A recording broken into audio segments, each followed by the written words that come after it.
ഇന്ന് നമുക്ക് വളരെ എളുപ്പത്തിൽ ഉണ്ടാക്കിയെടുക്കാവുന്ന ഒരു കടലക്കറി ഒന്ന് പരിചയപ്പെടാം. ഇത് നമുക്ക് രാവിലെ ബ്രേക്ക്ഫാസ്റ്റിന്റെ കൂടെ, അപ്പത്തിന്റെ കൂടെയോ പുട്ടിന്റെ കൂടെയോ അല്ലെങ്കിൽ ചപ്പാത്തിയുടെ കൂടെയോ എല്ലാം കോംബോ ആയിട്ട് കഴിക്കാൻ പറ്റുന്ന നല്ലൊരു അടിപൊളി കറിയാണിത്. ഇന്ന് ഈ കറി ഉണ്ടാക്കിയിരിക്കുന്നത് വെള്ളക്കടല കൊണ്ടാണ്. വെള്ളക്കടല തന്നെ വേണമെന്നില്ല, നമ്മുടെ കറുത്ത കടല കൊണ്ട് നമുക്ക് ഇതുപോലെ തന്നെ ഉണ്ടാക്കിയെടുക്കാം. ഇത് വളരെ ടേസ്റ്റിയാണ്. ഇതിൽ നമ്മൾ തേങ്ങാപ്പാലൊന്നും ചേർത്തിട്ടില്ല, അല്ലെങ്കിൽ തേങ്ങ അരച്ചൊന്നും ഇതിൽ ചേർത്തിട്ടില്ല. ഇതിന് നമ്മൾ ഇവിടെ ഒരു ബൗളിൽ നമ്മൾ എടുത്തിരിക്കുന്നത് വെള്ളക്കടലയാണ്. ഈ വെള്ളക്കടല നമ്മൾ ഒരു രാത്രി മുഴുവൻ വെള്ളത്തിലിട്ട് വെച്ചതാണ്. വെള്ളക്കടല ആയതുകൊണ്ട് ഏറ്റവും ചുരുങ്ങിയത് ഒരു 4 മണിക്കൂറെങ്കിലും നമ്മൾ വെള്ളത്തിലിട്ട് വെക്കണം. കറുത്ത കടലയാണെങ്കിൽ ഒരു 6 മണിക്കൂറെങ്കിലും നമ്മൾ വെള്ളത്തിലിട്ട് വെച്ചാലേ അത് കുതിർന്നു വരികയുള്ളൂ. ഇനി ഒട്ടും നമുക്ക് സമയമില്ലെങ്കിൽ ഒരു 2 മണിക്കൂറെല്ലാം നമ്മൾ ചൂടുവെള്ളത്തിലിട്ട് വെച്ചാലും മതി. ഇവിടെ ഇപ്പോൾ നമ്മൾ ഒരു രാത്രി മുഴുവൻ, ഒരു ഹോൾ നൈറ്റ് നമ്മൾ വെള്ളത്തിലിട്ട് വെച്ച വെള്ളക്കടലയാണിത്.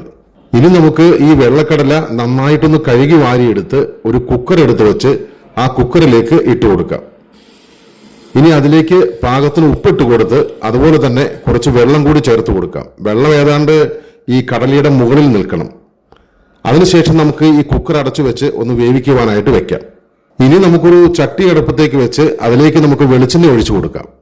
വെളിച്ചെണ്ണ നന്നായിട്ട് ചൂടായി വന്നു കഴിയുമ്പോൾ അതിലേക്ക് കടുകിട്ട് പൊട്ടിച്ച്, കടുക് പൊട്ടിക്കഴിയുമ്പോൾ അതിലേക്ക് നമുക്ക് ഒരു 2 വറ്റൽമുളക് വട്ടം കീറി ഒന്ന് ഇട്ട് കൊടുക്കാം. പിന്നെ അതിലേക്ക് കുറച്ച് കറിവേപ്പില ചേർത്ത് കൊടുക്കാം. പിന്നെ അതുപോലെ നമ്മൾ ചെറുതായിട്ട് അരിഞ്ഞു വെച്ചിരിക്കുന്ന സവാളയും കൂടെ ചേർത്ത് നന്നായിട്ടൊന്ന് ഇളക്കിയെടുക്കാം. ഉപ്പ് ഇപ്പോൾ ചേർക്കണ്ട, സവാള നന്നായിട്ടൊന്ന് വാടി വരണം. ഉപ്പ് നേരത്തെ ചേർത്ത് കഴിഞ്ഞാൽ ഈ സവാളയ്ക്ക് ഒരു ഗോൾഡൻ നിറം പെട്ടെന്ന് കിട്ടില്ല. അത്യാവശ്യം സവാള ഒന്ന് നന്നായിട്ട് വാടി വന്നു കഴിയുമ്പോൾ നമുക്കതിലേക്ക് പാകത്തിന് ഉപ്പ് ചേർത്ത് കൊടുക്കാം. ഇപ്പോൾ ഉപ്പ് ചേർത്ത് കൊടുത്തിട്ടുണ്ട്. ഇനി നന്നായിട്ട് ഈ സവാള ഒന്ന് വഴറ്റിയെടുക്കാം. ഇപ്പം നന്നായിട്ട് വഴന്നു വന്നു കഴിഞ്ഞിട്ടുണ്ട്.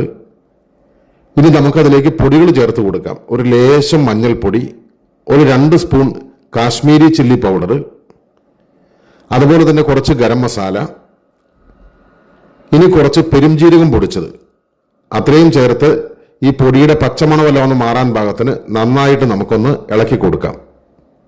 ഇപ്പോൾ തീ കുറച്ചിടണം, ലോ ഫ്ലെയിമിലിട്ടിട്ട് വേണം പൊടികൾ ഇടുവാനായിട്ട്. നന്നായിട്ട് ആ പച്ചമണമെല്ലാം ഒന്ന് മാറിക്കഴിയുമ്പോൾ നന്നായിട്ട് ഇളക്കി കൊടുക്കുക. അതിനുശേഷം നമുക്ക് അതിലേക്ക് നമ്മൾ ആദ്യം വേവിച്ചു വെച്ചിരിക്കുന്ന കടല, ആ വെള്ളക്കടല ഇതിലേക്ക് ചേർത്ത് കൊടുക്കാം. ഇനി അതിലേക്ക് ഒരു ചെറുനാരങ്ങ കൂടി പിഴിഞ്ഞെടുത്ത് ഒന്ന് ഇളക്കിയെടുത്താൽ നമ്മുടെ കറി റെഡി ആയിട്ടുണ്ട്. ദേ സംഭവം അടിപൊളിയാട്ടോ.